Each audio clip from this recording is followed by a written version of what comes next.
Hello, we are live. We're not really live, we're recording though, aren't we? We're both We're alive, if that Yeah, we are means. both alive. Surprisingly, after all that's happened. But where we Yeah, are. How you doing, Gary? How's it going, mate? I'm doing wonderful. Things apart, well, we'll talk about it in a bit, but while things in the country are a little bit on fire in terms of personal things, I'm doing great. Having a Oh, fun but yeah, time. same. Welcome to Desperate Content, folks. Can't even get the name right this time. Welcome to Desperate Uh, Housewives. well, welcome for Desperate Blokes. We're on Welcome the to edge. Men Behaving Badly. This is it now. So you think you've tuned into a variety podcast about a bunch of different stuff. Now we are now a Men Behaving Badly podcast. So we'll start off here with E101 of season 1. I've never actually seen an episode of Men Behaving Badly from start to Neither have I. finish. It just really did not seem like my thing. Absolutely not. So before we start, once again, as we said last episode, the government is still being pretty arsey towards starving children. So if you can, give all you can to fairshare.gov.uk if you can. So just a Throw a reminder little there. dono in. Support your local kids. Hell yeah. So, first on the agenda for today, how was your Halloween, James? Absolutely lovely, to be fair. So I'm a big Halloween guy. Yep. Like I love Halloween. It's my like one event of the year. I like Christmas as well, but Halloween's when I don't know. I truly get into it. I feel like Yeah. it's just a lot of fun. And so I was kind of disappointed, thinking that this year obviously there'd be nothing going on. Like last year we had a big party. Pretty much every year I've had a big Halloween party somewhere. And this year was going to be just a quiet one. But I dressed up. I dressed up as a fucking Twitch emote. I saw Um, it. but I was in a pumpkin outfit with a green face. And that was great. That pumpkin outfit had a fan inside it. Really? So if I turned it on, it just filled up. Oh, And it was amazing. So I did a little stream last night. I did a little scary stream in my costume. And like I would turn it on and it would go so big that it would push the microphone up. It was it was like Willy Wonka yeah. when Violet eats that sweet and she becomes massive. Yes. It was just that. It was like if I flicked the switch, the fan started inflating the suit, and it was like super big. But it was nice. It was a nice little Nice. Halloween at home. I was the only one in the household, obviously, and my parents don't really vibe with Halloween. Yeah. But it was just me doing a little stream in my costume. Yeah, it was all right. How about you? How was yours? Mine was good. So what we did was we couldn't go out, couldn't get dressed up or anything. So what we did was we got a bunch of our friends together. We played a Halloween themed D&D game. The way my friend Mike, who is the dungeon master, he set it up so we had our existing characters, but they were transported to sort of like another world, and we were secretly given an archetype each. So my archetype was the popular kid, and we were like playing kids in a summer camp or something like that. And we had to we had our own motives. So my motive was to being the popular kid. Although I was a douchebag, I got extra points for like getting people to help me with stuff. So I was like going up to NPCs and intimidating them and stuff like that, and just being a dickhead. It was thoroughly fun. Laura got the jock archetype, so she was a jump ball professional, which is the basketball of our D&D's universe. And then we had an outdoorsman, a nerd. It was really fun, and there was lots of spooky skeletons in it, people losing their heads, and my character didn't believe in any of it. So his whole thing was like just denying it. So when someone got stabbed, I just assumed that person was in on the joke and stuff. It was quite funny because everyone else around me was like, "No, that was really a spectral ghost," and I'm like, "No, it's not. It's just a trick of the light." Come on, lads. That's fun though. Like, do you just was it just like a one shot, like a Yes, one yeah. time thing? That's super cool, man. I want to get into playing like D&D at some point. I really do want to do it. Like, it's been a while. Yeah, I fully recommend it. I'm in 2 games at the moment. One game that's been going on for 4 years with Mike and my friends, and also Laura runs a game with her friends that I was invited to, and I play a frog man called Puddle Splash. Love a good frog. Yeah, bullywugs are great. I play him really creepily as well, but not in like an insidious way. Just in a way like he doesn't realize how customs work. So when he goes to a shop, instead of just going inside the shop, he'll stick himself to the window like a frog and just like stare in and creep people out. It's a load of fun. But yeah, that was my Halloween. Just played some, and I finally got to pig out on sweets and stuff because at the moment me and Laura are just trying to eat healthily and stuff. So it was very nice to be able to eat an entire bag of chocolate M&Ms for a God, that's change. the vibe. That is the vibe. Yeah. I'm just currently sort of trying to do the same thing now that I've moved back to my parents. Yeah. So I'm actually, yeah, that's a good point to notice. I moved back with my parents like 2 days ago. Yeah. Back from Amsterdam to live with these guys for a bit, just to save some money and chill for a bit.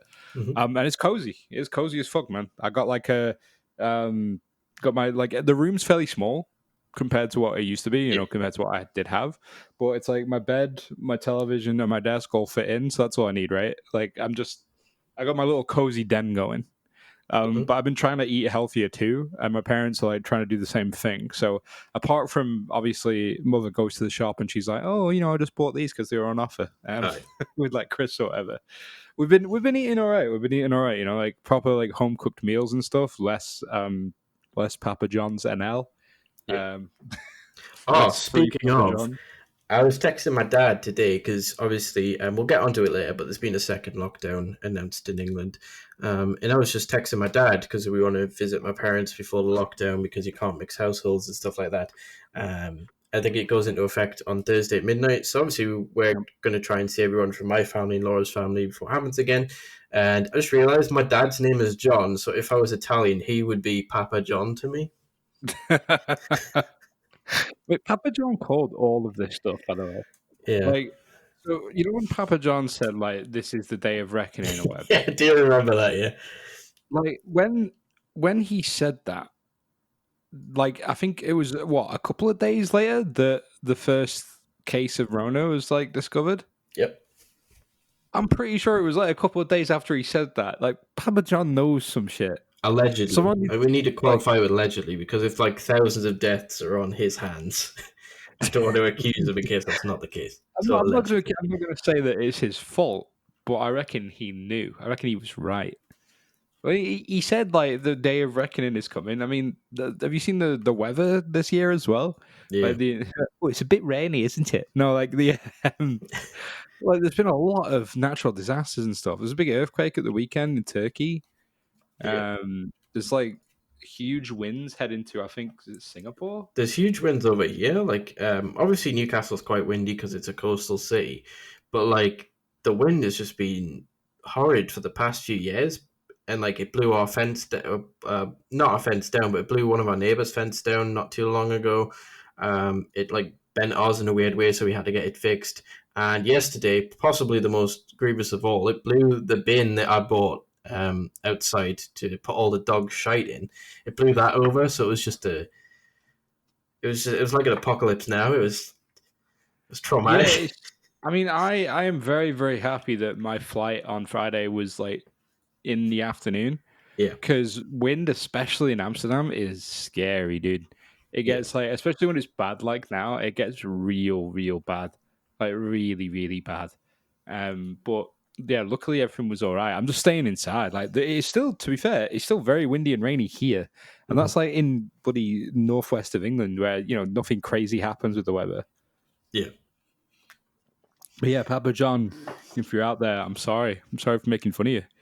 I feel like if you have any control over this stuff, just look after me, bro. I'll buy you pizzas. It's fine.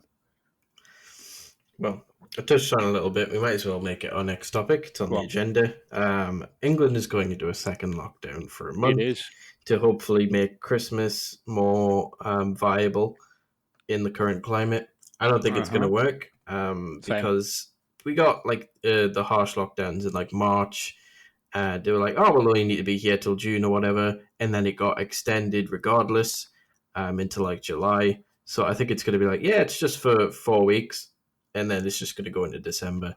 And there's going to be a lot of people being sour and being angry about it, myself included, because I love Christmas. I love spending it with my family. And I'm not sure like the whole handling of it is going to go well. I think it's going to be absolute chaos, if I'm honest. I think so as well, to be honest. Like, I think they're not doing enough as well. I think that this is like, this is super late. Like, this should have happened a long time ago. And two, to me, it's kind of like, well, why are you saying like, yeah, everything's shut except for this and this and this? It's like, well, like you keeping schools open. I kind of get it. Like the school one is the biggest sort of like debatable one, Yeah. because some kids aren't safe at home.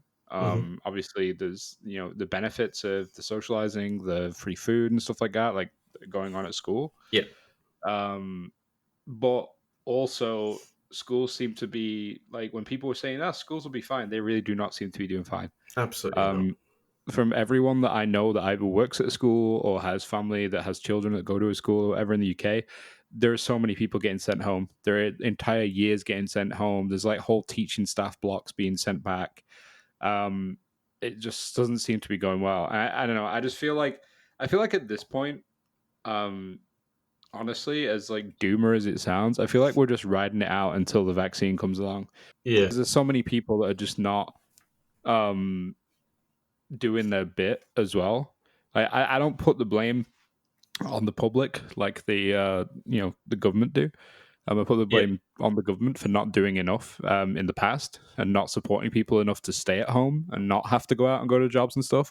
Hmm. But there's definitely like a segment of society that are just absolutely, just throwing caution to the wind and messing it up for a lot of us. Like there absolutely is like a small segment of people that are just like, you know what, I don't care. I'm having a party. Like, well, come on, like, Yeah. come on now. Like, you can't do that. I mean, I even saw last night people saying like, "Oh my god, I can't believe we're going into a 1 month lockdown." It's like there are places like worldwide that have been having bigger ones for a longer time. Yeah, there's countries that are handling it wonderfully or still in precautions because, like, places like New Zealand where it's like, oh yeah, we managed to get over it. And as soon as they open back up, though, like a couple of cases popped up, and they're like, all right, straight back into precautions, everyone. And that's the type of thing we should be exercising. Um, and riding out until the vaccine's absolutely reckless, or It is. depending on herd immunity, because what's better to have thousands of deaths until whatever comes along to cure this thing, or minimizing the amount of deaths?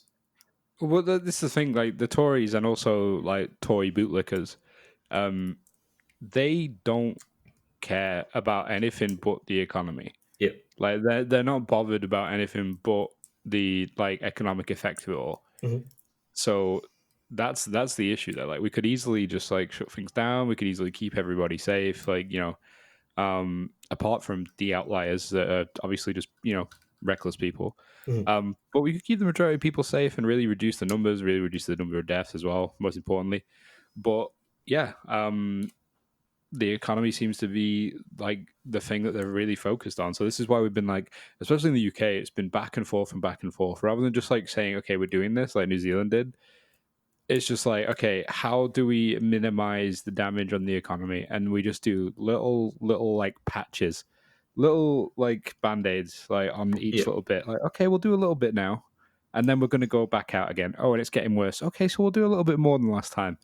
And it's getting even worse. Like it's really just, I don't know. It just seems kind of stupid to me.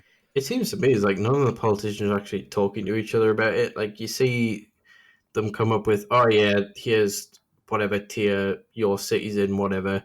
You're not allowed to see grandma and stuff like that. And then someone from the cabinet will go on the news and be like, oh, well, of course you're allowed to go see grandma. You're just not allowed to go see her on a Tuesday when it's raining. You're like, what is the message in here?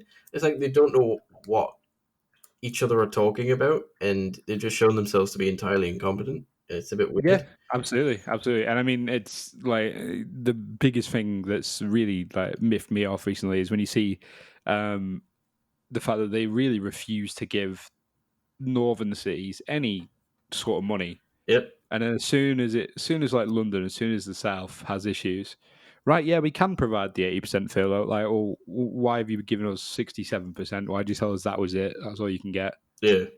Like, oh, well, London's affected now, so like it's dumb. It's really dumb, man. And it's weird. Like it's almost worse being like in a tough situation if you are from London, because if you look at all the stuff they use to when they hoard all this wealth to make sure London's okay, it's always for the upper class. So like there's people who are living in absolute terrible conditions right next to them, and they're all just like running about like, hey, look, we managed to save London. And then the people who are suffering in London are like, no, you didn't. You saved Yeah, yourselves. yeah. Um, It's not. it's just not great. Like, and they also, I feel like they also act later in London too, which is the Yeah, weird thing. Like, they seem to have this weird thing about like, and it's probably just because they all live there. yeah, Is like, oh, let's just keep the restrictions on London lower until we have to. But yeah, like, London was doing badly, and they were like, yeah, but we're tier two though. It's like, well, why though? Like, because some of you want to go down the pub or something. Like, some of you want to go here and there. Like, come on now. Like, I don't know. absolutely. It could have been handled a lot better. For me personally, lockdown doesn't bother me. I'm cozy. I like staying at home in my room. Yeah. Um, I'll be in my room. The only thing that annoys me about lockdown, which is very low stakes, so obviously I'm not complaining and I'm never going to call for like open everything up, COVID isn't real. Like I miss going to the cinema, I miss going out for a meal and stuff like that. Oh, Um, so do I. But it's one of those that's things. Like fair. for me, I'd rather just like wait it out and then do that when we can safely. Hmm. Absolutely. Because I'm not in desperate dire need to go to a pub or to go to a restaurant or something. Like, I cook at home. I have everything I need at home as well. Hmm. I think that's the thing. Is like I was talking about this with one of my other friends recently, and the fact that for us it's super easy, and like for our kind of people, because we spend a lot of time online. Yeah. I think a lot of our generation does, to be honest, Hmm. spends a lot of time online. Absolutely. We know how to use technology. We have all this stuff. We have like a massive Netflix catalog, Yeah. video games, YouTube, all these things that can just keep our time, keep us preoccupied. Yeah. Especially for people like us, that is the main thing we do. Like the main thing we do is keep ourselves occupied online. Absolutely. Um, but I imagine how hard it must be. I was thinking this when all my stuff was taken away, and I Hmm. was just like, at home with just a laptop before I moved back. How hard it must be if you don't find any joy in that kind of stuff. Holy shit, boring. Like I was honestly, I Yep. was just sat there, I was just like, this is shite. Like I want to be gaming or talking to my friends or something. I'm just like, I'm just gonna go to bed like, That, instead. that's what was so unfortunate about at least with the national lockdown, everyone's in the same boat. If you feel shitty about it, if you feel neutral about it, even if you feel good about being inside all the time, everyone's on the same slate. No one's feeling no one feels like, even though people do take the piss and go to illegal raids and stuff, despite the lockdown. Everyone's on the same slate, but the thing just beforehand when you had tiers and stuff, and they moved the northeast to like a larger tier, and we had a local lockdown. It just sucked for people who don't have any like sort of online presence or don't care about technology. Like near me, there's like a club. It's like a veterans club and stuff like that, and like loads of old dudes go there, and all they do is go there, socialize, and play dominoes and shit like that. Mm. Um, and you're taking that away from them, and they sort of go home, and they usually live on their own because their wives have passed and stuff like that. And it's going to be extremely hard for them, especially going into winter, which is the loneliest time of year for the older generation. Oh As yeah, we I know. mean, like I totally get it, and I think this is also one of the like harder things about it. For me to wrap my head around is that there are people that definitely like that really need this social stuff. The only socializing they do is like down the pub or Yeah, like down the working men's club, whatever. But they've been adhering to the rules and just staying inside and stuff, and people are like the government as well as people that are just messing around are just fucking it up for them. yeah, Like they're like, right, I'm gonna just it'll be a struggle, but I'm sticking with it. But then I don't know, people are just like, fuck it, I don't care. I'm gonna go down fucking, I don't even know where it's even open at this point. It's like I'm just gonna get up in a group of 10 for some reason. Like, yeah. neat. Right, good one, lads. Like, But one thing, outside of the realm of online stuff, but even I think our generation and stuff like that, the reason why we don't need as much like human contact is that we've grown up with the technology. We can get just as much as a connection from someone through a text message than we can through actually talking to someone, and that's why like nobody really uses their phone as a phone anymore. It's always texting because we don't need that, whereas older generations do. But one of the things that I've been doing over the past week or so is, and it's disgusting to say out loud, but I've been reading a book. go on. You've been reading. Read it, not a comic, a Yeah, book. gross. Gross. I've No, been reading. I also have two books that I want to start Nice. here, right here. And what are they? Um, one of them I don't remember. I ordered one. I ordered two books, right? I ordered Yeah. one like a couple of weeks ago. I ordered one last week, but the other one is Michael Brooks, R.I.P. Yeah. His book. It's called, what's the book called again? Against the Web. It's basically about the sort of like the is it called Against the Web, a cosmopolitan answer to the new right. Yeah. So it's basically like a critique of the sort of right and how they use the internet and stuff like that. Yeah. And just a little more of an understanding on how their propaganda works and like how to beat it, basically, how to like counter argue it, which is quite nice. Hmm. It's supposed to be very good, but I want to read it. But then again, like I am one of those people that unless you tell me I have no internet, Yeah. it's going to be a lot harder for me to sit and read. See, I don't mind. I feel like, but I'm one of those people who's like, if I don't like the first paragraph, I'm like, I'm not sticking with this shit. The same with video games. If I don't like the first like section, I'm like, not sticking with this shit. So I'm reading Bram Stoker's Dracula, which is quite good. I like Um, classic Dracula. yeah, it's a bit different to what I was expecting. I didn't really know what I was expecting. It's all done in like diaries and telegrams, which is an interesting approach. It breaks it up a little bit and keeps my goldfish attention span. But it's very Victorian and really weird in terms of how people interact personally. It's very much. Have you ever seen the first series of JoJo's Bizarre Adventure? I haven't, Okay. I've meant to. I've been meaning to.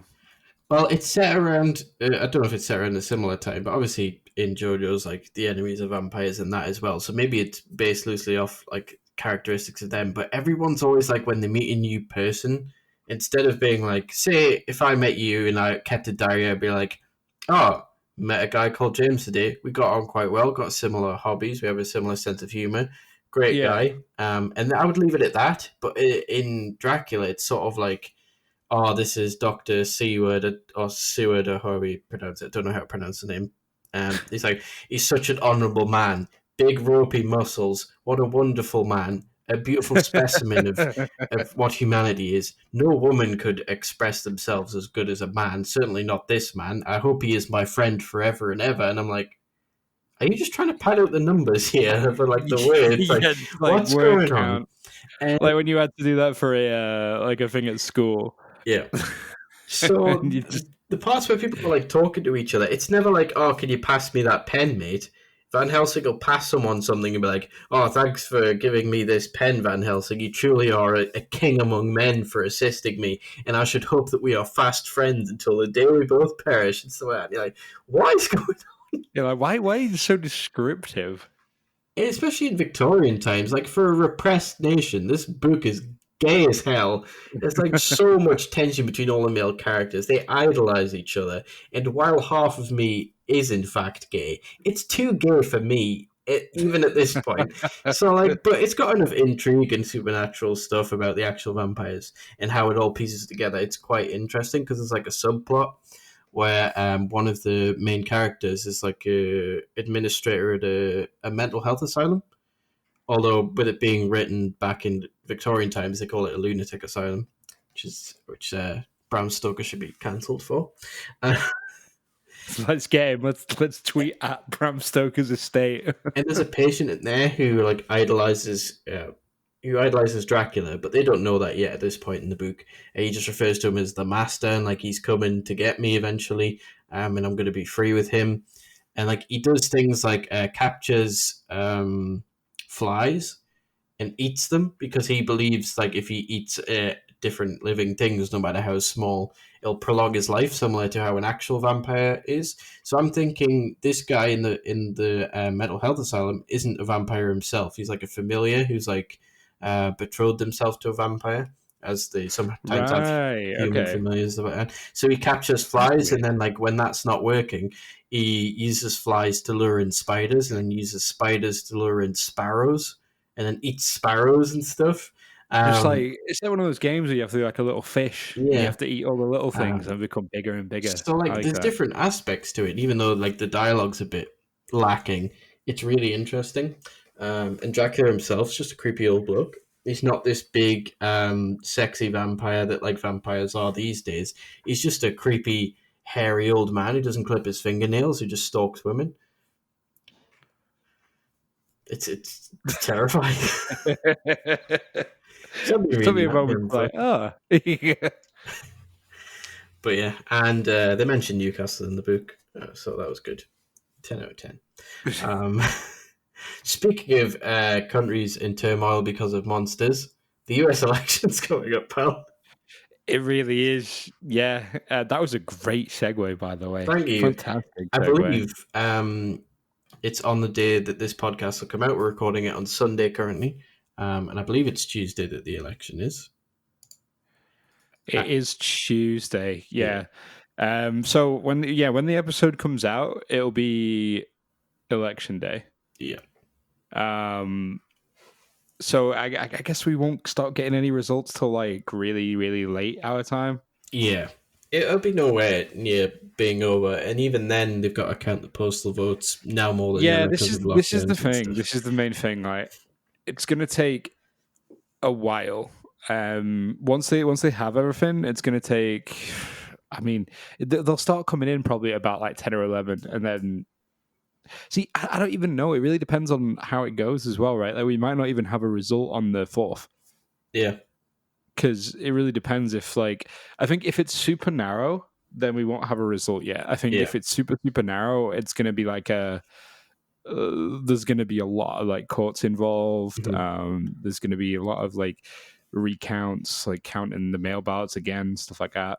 Yeah. Um, but some states have like a thing where you can count like additional mail-in ballots like later, like up to like a week or two later. Yeah, that's what I mean. Like if it's narrow enough, then they will have to wait for like a week afterwards. Yeah, like if it's narrow enough to like, because I think it can only really be settled if it's a landslide, right? If it's like not really a landslide, but if the key states, if the battleground states all go one way, Yeah, then without a narrow margin, then it's probably over.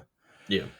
But I mean, like I hate to repeat the 2016 curse, but like Biden's doing all right right now. I I mean, don't think so. politically, like poll wise, he's doing all right. I think He's like doing all right. I'd give. I initially started going into 2020, like when they were like, "Oh yeah, Biden's going to be the nominee." I was like, "He doesn't stand a chance." And then when it got to the point in the debates where Trump was just like shouting and stuff and like not letting the moderator say anything, I was like, maybe like enough people are annoyed with him that Well, this is the thing. Like, I feel like I don't feel like this is Biden's thing to win. I feel like this is Trump's to lose. yeah, Like 100%. And I feel like if there hadn't been a global pandemic, it would have been a write off. It would have been a Trump landslide. yeah, no, But absolutely, I feel like the pandemic has really, really shown the general American or the general person that wouldn't really think about this kind of stuff or wouldn't really monitor this kind of stuff, like talk about it as intricately as some of us do, to think, okay, this guy is incompetent. yeah, Like to really show, okay, this guy cannot do his job. Like regardless of what they think about him, or regardless of what they think about his like policies or just him as a person, yeah, the people that are very apolitical, I think, are like, okay, yeah, this is shit. This isn't good. mm-hmm. It's been a hell of a year for them right now. It's been a really bad year, and It has, yeah, that's what I think's the deciding factor. Like I feel like 2016, although because this is the thing as well. In 2016, Hillary actually won the popular vote, but yeah, that's just not how the American system works. So yeah, it's technically, really more weird. people did vote for her, and I feel like Biden has a bigger sort of not fan base. That's a weird word. But people prefer him to Hillary anyway. Yeah, Like as a whole, people did not like Hillary Clinton, and some people actually do like Joe Biden probably because of the Obama attachment. yeah, People love Obama. But that's the thing. Like, I feel like there's that. There's also that a lot more people have voted this year already in early voting. yeah, And that just shows to me, like, I don't think it's a at least I hope not anyway. I don't think it's a bunch of like Trump voters saying, "Oh, we need to secure this bag, we need to secure the dub." I feel like it's a lot of people saying, "You know what? I'm voting. I'm getting him out." Yeah. Like I feel like people are done. People are really, really just done. Um, and even some Republicans that just want to return to some sort of like normalcy in their politics and less Mhm. like extremism. I honestly think I think that would be the deciding factor. I think the only thing that can really, I say only thing, I'm touch wood right now because you know Yeah. the only thing I think that could really derail this, and really sort of like secure the bag, Hmm. um, for Trump would be just voter suppression, just depending on how the suppression goes. Yeah. See, I think completely the opposite. I thought when Trump was getting a bit wild and he was like off them steroids and being wacky, he like sort of pushed people away. But I'm then, gonna come. and the Democrats had an open goal. All they had to do was just reinforce some positive messaging, promise support to the people in with coronavirus and stuff like that. And then instead of doing that, they missed all their chances to just knuckle down on simple messaging. And then they were doing shit for the next whole week of just being wishy washy about fracking, like going back on stuff like reform, which a lot of their base, after everything that happened with George Floyd and everything, everyone's very up in the air about like how the police are going to be handled going forward, and they would just refuse to commit to anything or do anything. And Um, totally agree. And I really do think that like the whole Democratic platform has not given people anything to vote for. yeah, Like they've not given they're anybody, literally running especially on those. "We're not Trump," but like, what does that even fucking mean Yeah, anymore? exactly. Like, Especially those that aren't on the left, like they've not given anyone anything to vote for. But I honestly do think that the majority of people are just voting just because it's not Trump. I really do think yeah, so. Like, because the thing that got me was the voter registration numbers yeah, are huge. The they are. voter Yeah. registration numbers this year are insane. Like Texas already has more people early voting than people that voted in 2016 there, right? Hmm. Like I'm pretty sure it's something like that anyway. And that's Texas. Yeah. Um, I personally, I would love to if I can bet on this somewhere monetarily. I absolutely will put my money where my mouth is. I think Texas turns blue this year. I don't think so. I think Texas Texas turns blue turns by a blue. small margin. I honestly think so. I really do think so. I feel like it's a close one. Like I mean, polls have shown it is pretty close. But I really just think that the mishandling of Rona and stuff like that, could really be the deciding factor. Could really just be But my what worry pushes with it. uh, larger voter registration doesn't mean larger voter registration for Democrats. Maybe it's a case of like we've seen in the past 4 years, just America turn into similar to what we see in the UK after Brexit. It's very much just been cleaved down the middle. So it could just very much be people who didn't vote before, who are in support of Trump, who just want to like make sure that he secures that second term because just to spite the other half of the country. You know what I Yeah, mean? but this is the thing is that I feel like I don't know, something about it says to me that the numbers would not be so um drastic in terms of early voters Hmm. if it was just to secure somebody's place, you know? Yeah. Because I have a feeling that a lot of Trump voters, which is like what happened with a lot of like Hillary voters or Hillary supporters, Yeah. Democratic supporters in 2016, is that they think they don't need to vote. They feel like Okay. this is in the bag. And I feel like this is also something that the big man himself really, really like fumbles the bag on a lot. I feel like whenever he's talking about like the election and stuff like that, he's talking about it as if it's like it's oh we got it, folks, we're gonna win, folks, no worries. Like it's like, you should probably push people to vote, dude. Yeah. Like I don't like you, but you should probably push people to vote. Yeah. Like, you're just like it's gonna be a red wave. Like it's not gonna be if you just like keep chatting shit, dude, and saying the same thing every day. Speaking Like of that, though, and his comments on like even if he gets voted out, he's not going anywhere. How he do you will. see that playing out? Do you think it's going to be a shootout in the White House? Absolutely not. I think it's just machismo bullshit. I think he'll be gone. Like if he loses, he'll just leave. He'll leave peacefully. Do you think I it'll? I Do you think honestly it'll be don't think peaceful, he or do you think wants. he'll storm out in a tantrum? I don't think he wants to be president anymore.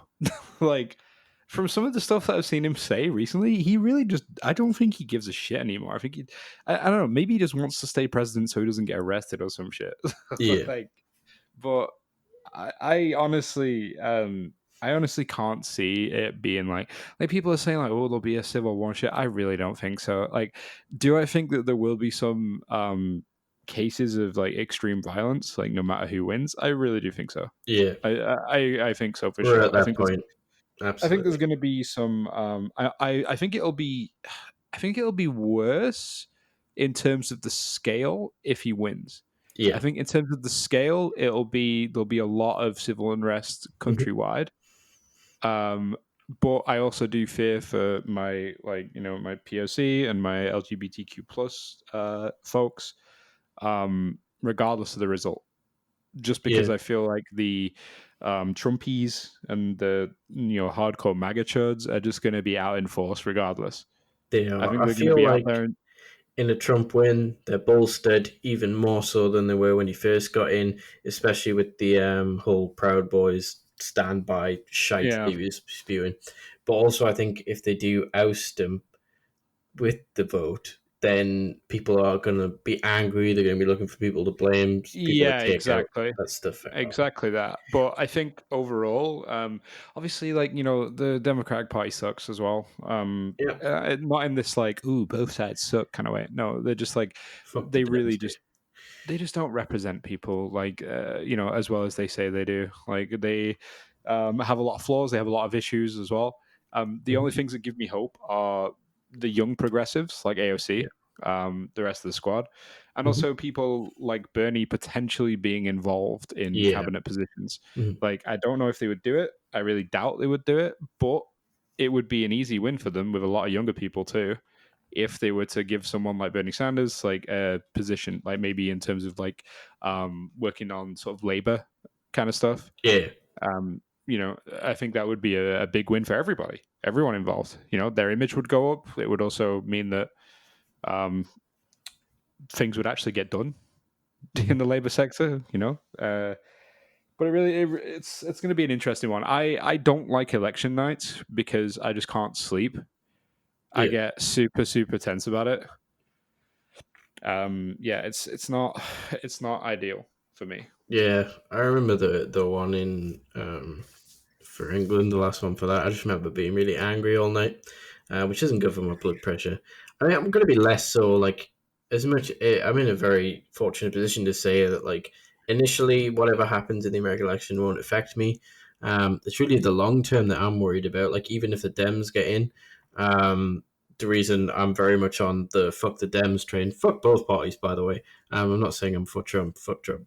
But like the whole thing with like, oh yeah, we're not going to ban fracking and stuff like that is like the main thing we all need to think about going forward, especially within the next 10, 15 years, is just our resources, our planet, the amount of fucking wildfires that have happened. Like we need to just knuckle 100%. down and I do mean, something. the Green New Deal would be like absolutely prime right now, but But that obviously just seems to have the just Dems. evaporated now Well, that the thing is, Bernie and AOC got like the pushed thing to is, the it back. kind of hasn't. Like, it's still the majority of Americans have shown support for it as Yeah, well. Like, support for it is only growing, but I feel like a lot of the Democratic Party and obviously Republicans are eager to say it's gone, it's done, it's not a thing. We're doing yeah. this instead. Like they But I did think it with just Obamacare, and that's still a thing. yeah, I think it really just relies on people themselves, like within the party. Mhm. And I think as well, if this, if the election goes the way that I personally think it's going to go, Mhm. obviously, which actually wasn't my opinion of it a while ago. Yeah, Like, I definitely was in the he's probably going to win again camp. Um, but I think from what I'm seeing is that I think we'll get a lot more. There'll be a lot more Democratic seats. I think a lot more like Congress people will be Democrats.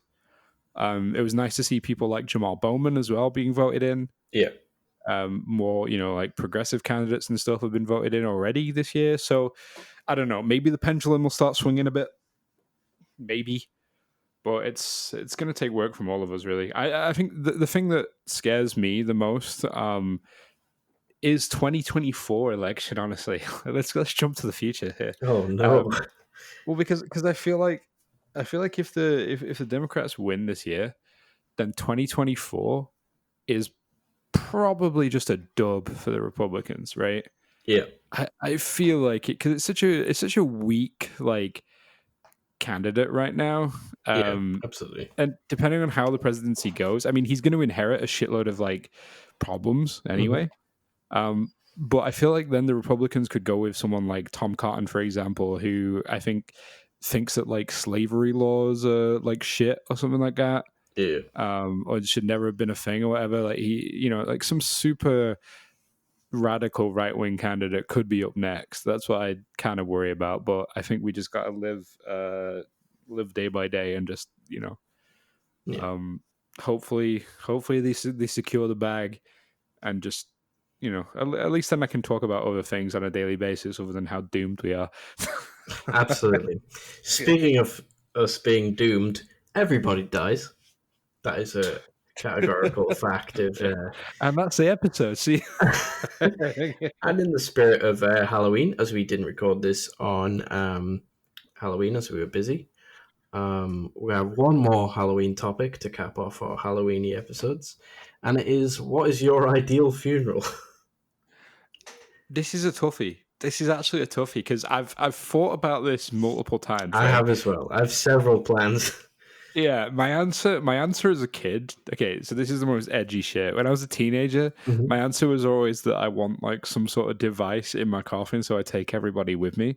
Um, Jesus. I don't know why that was my thing as a teenager. I was like, yeah, if I'm going, you're all coming too. Every single one of you. Like, Come no one's on gonna in, gang. mourn. The afterlife's warm. Yeah, no one's gonna mourn me. You're all coming down too. Jesus. But no, I feel like it would have to be a real sort of like a real over the top affair. Like, put all my money and put it into the funeral. Take all my money and put it into the funeral. Like, don't benefit your own lives. Nope.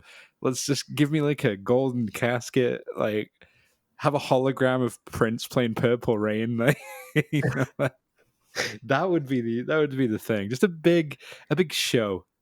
Get the big show though. Why not? I don't think you'll be alive. Get the big show to carry my coffee. And then he just like slams it down. Jesus Christ. Yeah, it would be a very, very classy affair. Well, here's at least. I'll start off with one of my plans. I Go don't on. know if I've spoken about it on the podcast before. I speak about this particular funeral arrangement for myself quite a lot. It's a bit worrying to those around me, but regardless, I just want to keep reinforcing it in their mind so they know exactly what I do if I die suddenly. So what's going to happen at my funeral? It's going to be relatively normal. Play some sad songs, let people have the proper funeral experience. I know some people are like, oh yeah, dress in bright colors. It's meant to be a celebration of my life. Nope, you're going to cry. You're going to miss me, God damn it. And then we take my body out. I mean, I want to get cremated, but for this one, it doesn't involve me being cremated. So my coffin goes out and everyone's by the graveside. The thing's lowering me down, and then everyone's too polite to say anything, but it looks like it's going to miss the hole entirely, and it plonks me on the side of the plot instead of down into the hole to be buried. Everyone's like, what's going on? What's going on? Then the crowd begins to split, and then Shunt from Robot Wars comes barreling out the crowd, knocks my coffin into the pit, and then loads of dry ice just spurts up in like fireworks and shit, like someone getting eliminated on Robot Wars. That And that's sounds how sick. and that's at least one of my plans. I told this to Laura, obviously, being my partner, and she's like, where the hell am I going to find Shunt from Robot Wars? And quite frankly, that's her problem. But yeah, so that is my first ideal funeral, if possible, if we can get the big boy Shunt in on it. I think that's probably more viable than the Big Show, to be honest with you. Yeah, because like robots never die, which is That's very true, and also Robot Wars is only popular to a small section of British society. So I really exactly. don't think they're like. I don't think the team behind Shunt are really asking for a shit ton of money for it. Well, that's the point. It also, like, because it'll confuse, hopefully, a lot of the guests, but a few people who loved Robot Wars, like the boys. As long as I I'll pop be the buzzing. boys, it's good. It's great. I Um, don't want people to be buzzing at my funeral though. no, I want the sad part with the I want sad to be songs. sad. Oh, I can't believe he's dead. But then we end on a high with Shunt, the steam coming out of the pit and stuff like that. It's great. So that's one of my plans, at least. Another plan, which is far more terrifying, but I find Um, fucking hilarious. Do you remember that old trend? That dude, I can't remember what country he lived in, but I think it was somewhere in Scandinavia, where he would take his cats when they died and turn them into drones, like taxidermy drones. So they were like splayed out like a starfish with like propellers on each of their limbs, and they just like float about. It's horrifying. I want that done to my body. So people come into the church. The coffin's like the size of a king bed, obviously because I'm starfished inside, but they don't know that. And they're like, "What the fuck's going on?" And then probably my brother, because I think my brother's going to live forever. He's a very cool guy. He's going to be operating the damn thing because he's the only one sadistic enough to go in on this plan with me. And then, like, it's halfway through the service, I just hover out like a remote controlled drone, and then I want to be like just hovering in front of like find who's the most cut up about my death. Probably Laura, maybe one of the kids, and just hover at eye level, just in front of them, just my drone goes. why do you want to traumatize them though? I want people to be sad. I don't want them to be like Because nothing is absolutely more important traumatized. than me enjoying myself at my own funeral. I mean, to be fair, like that's the thing in it. I want something memorable. Like you do remember funerals in a way because it's always like just sad in it, Yeah. but like like a real memorable event. Like I want to like that would be great actually. It's an idea. Like a raise at the end, it like raises me up out the ground with like a sort of stars in your eyes smoke screen, right? And then I'm raising up to like up and up. It's like your love is lifting me higher, and I'm like going all the way up into the sky. Yeah. And it just fucking catapults me off just somewhere, just like flings me somewhere. Everyone's like, "What just happened?" Where did he land? Yeah, it just proper launches me. The music abruptly stops, and then it just starts playing some like like something like funky elevator music or something. I'm off. I'm gone. They don't know where I've gone, but I'll be somewhere. Well, yeah, that sort of leads into my third plan, which You've got a third one, okay? I do. So basically, Dry Ice starts around the coffin. I was like, "Hey, up, what's this? Is this a Robot Wars thing? Is this a drone thing?" We've heard him talk about it. You go back to Robot Wars again. No, no. And then like yeah, just the start of a song you recognise, but you haven't heard it in years because at this point it'll be an ancient song because I'll have died at the age of 80. Um, and then I just spring out of the coffin, still dead, but on wires, like I'm in like a Peter Pan musical playing Peter Pan, and I've just got like a V-neck guitar just like sellotaped to me, and all you hear is like I'm bursting out the coffin, flying around on a wire and pulley system around the fucking church. It's like, here I am, rock you. Oh, that'd be great. I'm just Adversely, slapping against pillars in the church.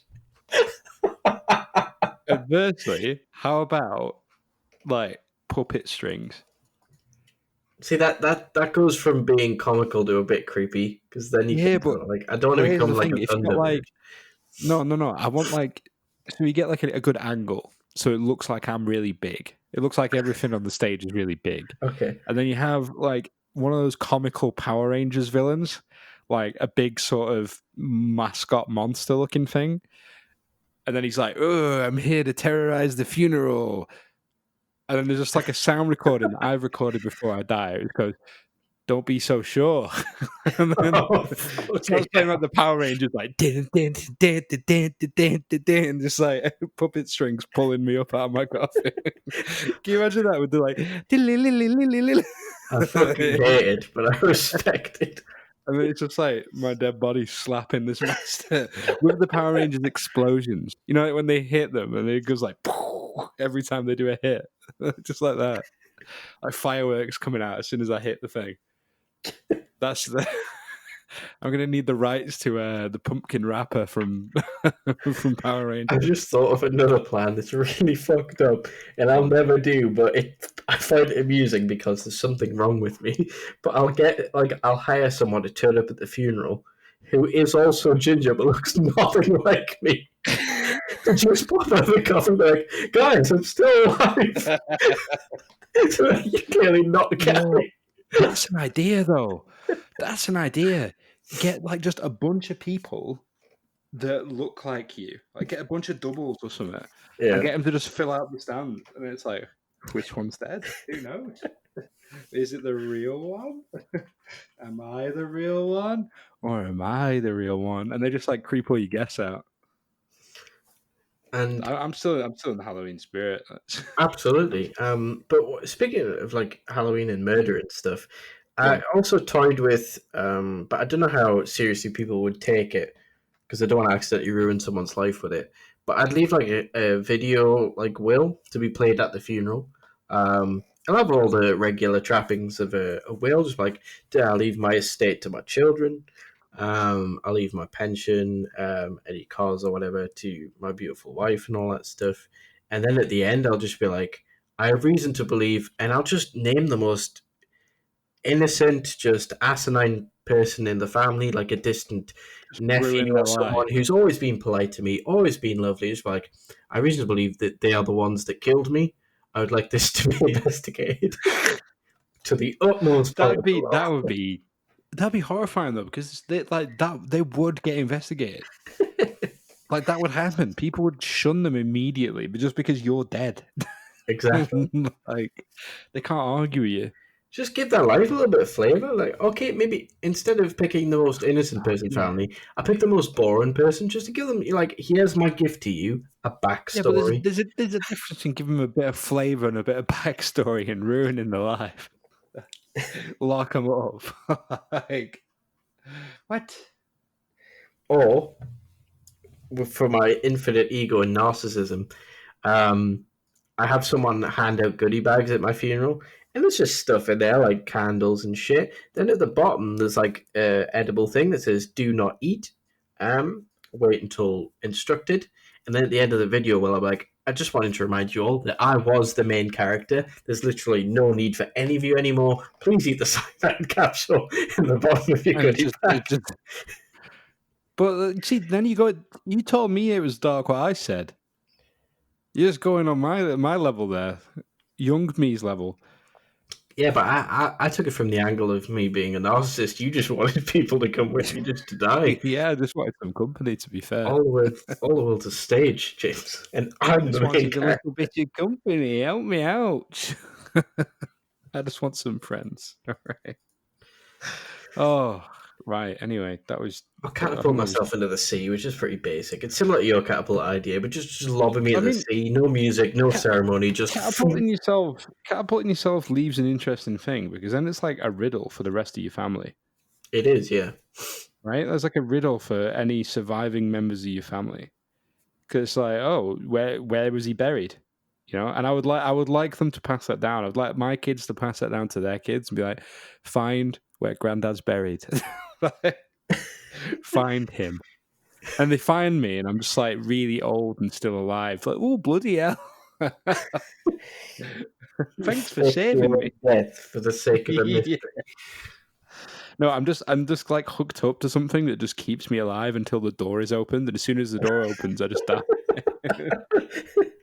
So the whole thing culminates in a murder mystery or whatever, or burial mystery, and then you force your grandchildren to kill you, to witness it, to euthanize you. Yeah, and then they think it's their fault. Just God damn it! Yeah, just.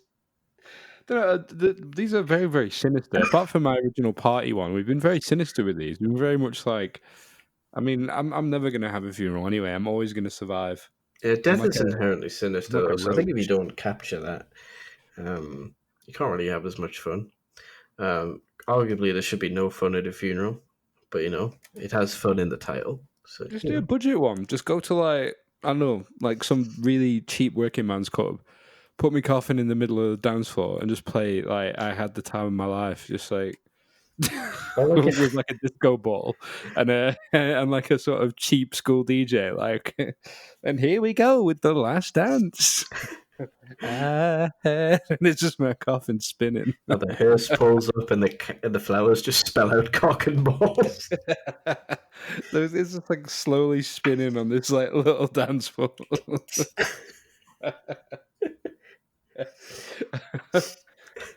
And now a song for the widow. Oh, yeah, yes, it's quite fucked up. So bear with me. Go on. Right, video will same thing. No cremation. My grandchildren are like, Gary enjoyed moving fast while he lived, so it is his wish that he carry on the legacy of that by making a soapbox car out of his coffin with Grandad still inside. That'd be cool as fuck, though. No, I'm changing my mind. I'm going back to the Power Rangers idea, but I want to be like the body of a Megazord. Okay. That's you know what I mean? Like my coffin is just the body of like a spooky Megazord. That'd be sick. Why haven't I thought of that before? Just integrate me in society somehow. But mine, like, you make it into a soapbox, and hopefully the Red Bull soapbox races are still going. They've got to make a soapbox out of my coffin with my body still inside. They'll go over one of the shitty little ramps, the wheels will fall off, my body, now probably heavily rotten, will just spill out in the middle of this fucking Red Bull sponsored causeway. Everyone's crying. Everyone in the crowd's like, oh, that's good. What if we replace the door, like someone's front door, with just like my coffin?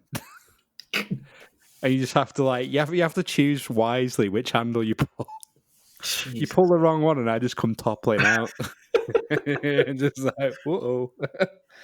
But then I'm actually on like a little string, so I come like one of those little spiders that jumps out and then goes back inside the thing. I jump out, and then I'm like, ooh, back in. With sound effects like that, by the way, with like little sound effects playing, like ooh. Absolutely, like a what do you call them? Penny whistle. Ooh. Wow, we were just bore out a soundboard, just attached to me. Just pop out. It goes, my wife. I feel like more low budget things, just like if it's an open casket, just have a little sound sensor. If someone gets a bit too close, it's just a pre-recorded me one. Not that close, mate. Or like, if it detects someone of a certain height, so like if you trip the sensor and you're like really short, I'll whisper things like, "Come closer." Just traumatize the kids. I definitely do want to record like a soundboard of myself. Like I would love to record a soundboard of just like all the quotes that I want people to remember. just me saying words, just so they can play them, or put them in cards. Put them in like comical cards.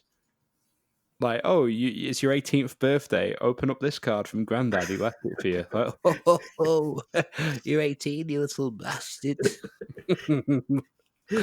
Come visit me when I'm dead. Yeah, just proper stuff like that. Just things that people will do, like, and will keep to, just because they feel bad. Like, oh, he's dead, and he wanted us to do this whilst he's dead. But they'd be really sick of it. They'd be really tired of it. Like, why are we like, Dad's dead? Why are we doing this? Like, oh, because he wanted us to do it. Like, take my body out of the coffin once a year and take me to a pumpkin patch. Take me to a pumpkin patch. I want to see the pumpkin. Well, on that grim note, I think we should bring the podcast to an end. I best go to the pumpkin patch. I best take my go to the big pumpkin patch in the sky, baby. Yeah. Oh, I might get really into pumpkins when I get old. I might get really into pumpkins. Just full on. Just love pumpkins. All about them. And to stay active, you know what sport you should play? Squash. Hey. Right, on that note, we're definitely ending it on that note. Yeah. Oh, I was trying to make a good reference then, but I can't. Well, suck on my stem. Great. Anyway, James, so where can people catch you? What are you up to? Are you streaming? What are you doing? Oh, I don't even know anymore. Yeah, I'll be streaming this week probably at some point. I'm not sure when.